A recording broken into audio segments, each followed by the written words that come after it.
You know that thing that happens when you hear a car backfire and your body jumps before you've even really registered what's happening?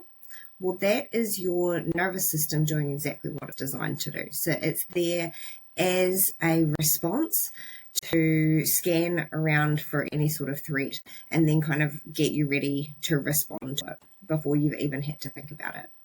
So what would happen if I told you that your client's nervous systems, the people that you work with, their nervous systems are doing the same scan, but they're doing it to scan you when they're meeting with you.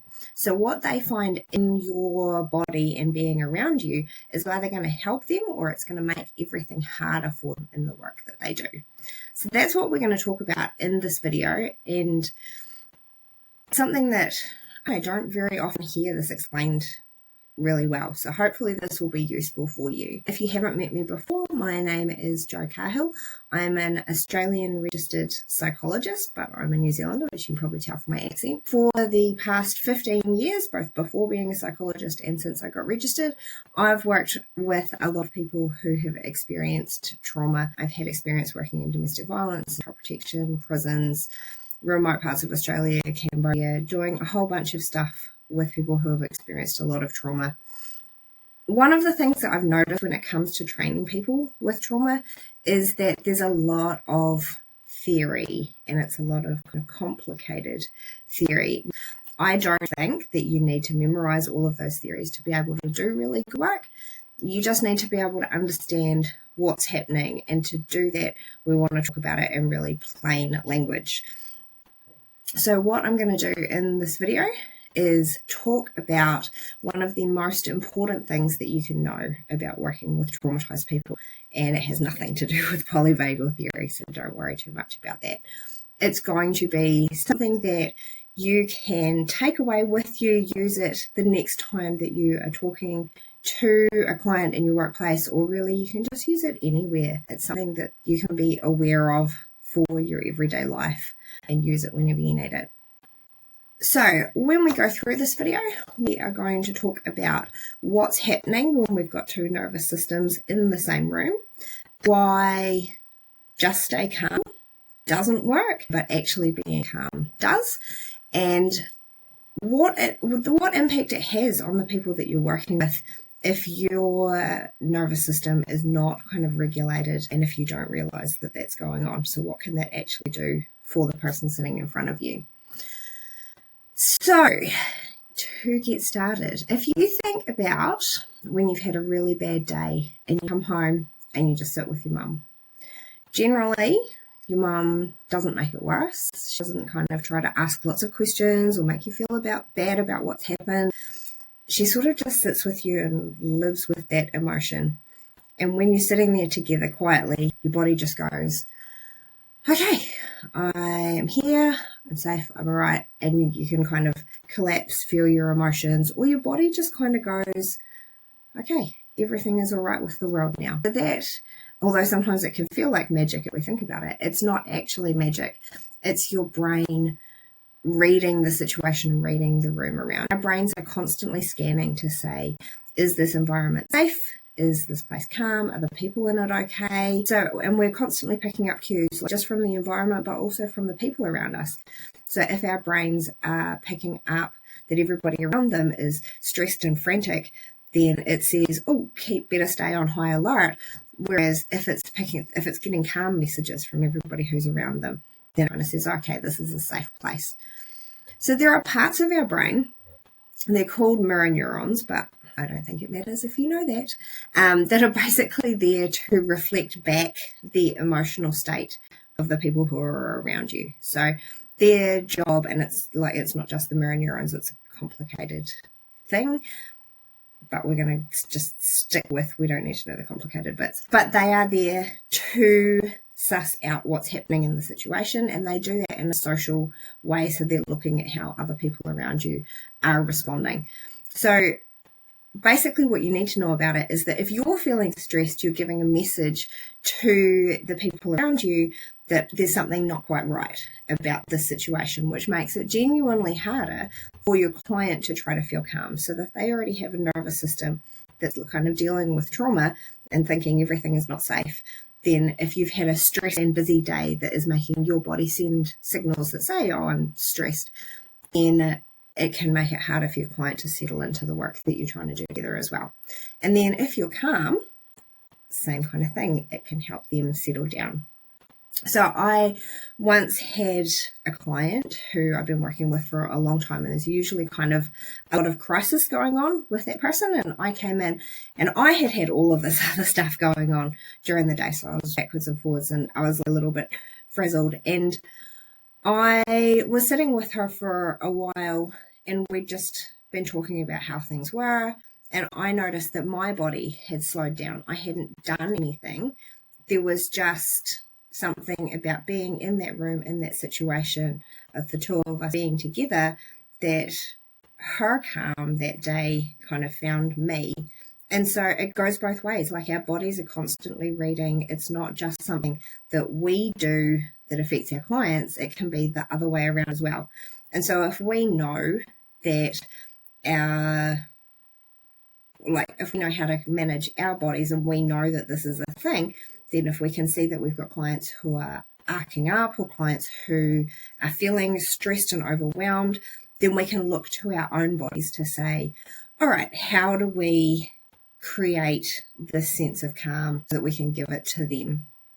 So it's something that's happening on this unconscious level, but we can do it on purpose ourselves.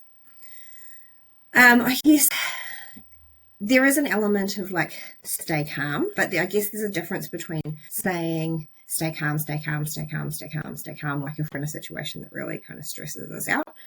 But if we're saying that, then you're not actually really feeling calm. So your heart rate is still going fast, your breathing is still shallow, your muscles are still tight, that fight or flight response is still there. And so because this is all happening on this sort of unconscious level, your client's body is picking up that. Even if you're saying, okay, I watched that video and Joe said I need to stay calm, if you're not actually feeling that calm and they're still passing that metaphor, it's something that we really need to practice on kind of a physiological level. Something that I quite often tell people, like if we think about panic attack stuff, people are always saying, oh, breathe into a paper bag or, take a deep breath. But when we breathe in, we're bringing oxygen into our body and that's sending it out to our limbs for a fight or flight response so that we can fight or we can run away. And so if that tiny little thing, if we can make our out breath last longer than breathing in, then your body is getting the message, we don't need so much oxygen, and that can settle your body back down. So if you breathe out for longer than you're breathing in, it can help your body get the message, don't need to be stressed, don't need to be in fight or flight, we're okay, which can help settle your body back down. Okay, so if you are feeling dysregulated, like if you're haven't managed to get to that calm yet, then there's a few things that can happen. One of them is that it can be just harder for you and that person to work together because they're fighting against all the stuff that's happening in their body. Like, chances are a lot of the time working with professionals can be quite stressful anyway. And so just if we've got a stressful situation with a person or an interaction that feels even more stressful, it kind of says to them that the situation may not be safe. And so if we're talking about somebody who's got a lot of PTSD symptoms or who dissociates, then that can make this, which again can lead to making the work harder, but it can also mean that when they leave your office, they are having to cope with those dissociative symptoms, with those flashbacks, all of those things that come up.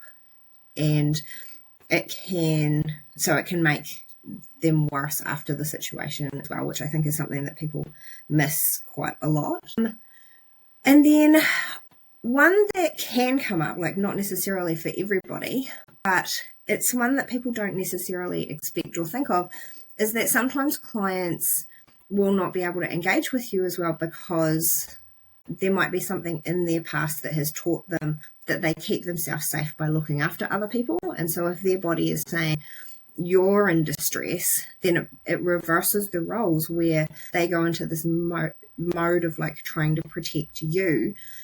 So you don't know what's happened, but they then can't bring their own stuff to be able to do what you guys need to do together. They can't sit with their stuff because they're worrying about your stuff as well. So that can make it extra hard for them to do the work. Okay. So I guess some of the key things for us to know from this is it's not about being perfect. Like, we're all going to have hard days. We're all going to have times where we're feeling a little bit stressed. It's not about being perfect and getting it right 100% of the time, all of the time. But if you can be aware of it, then you kind of work with it. If you can see something's going on for your client, you can look to your own body and say, how am I going? And then if you can do something to kind of try to relax your body, then that can pass that over there. So it's not even something you need to talk about with the client. It's just something that you can be aware of and try to notice it for yourself and then do something if you can.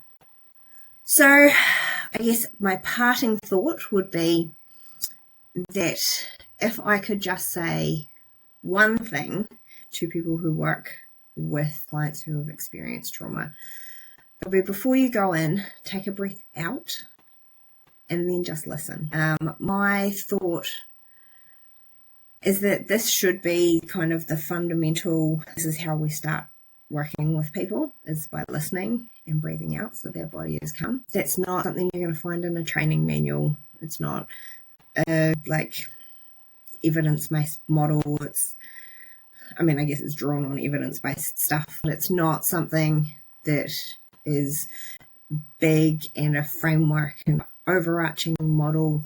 It's just something that's really human. And for me, being human and connecting with the people in front of you is the biggest thing that we forget to teach people when we're talking about trauma-informed practice. So that's what I would leave you with. Breathe out and listen. If you have enjoyed the video, you can join the trauma response room community on School, or if you're already in there, then let me know what you think of the video, and if you've ever had that experience of noticing that calm.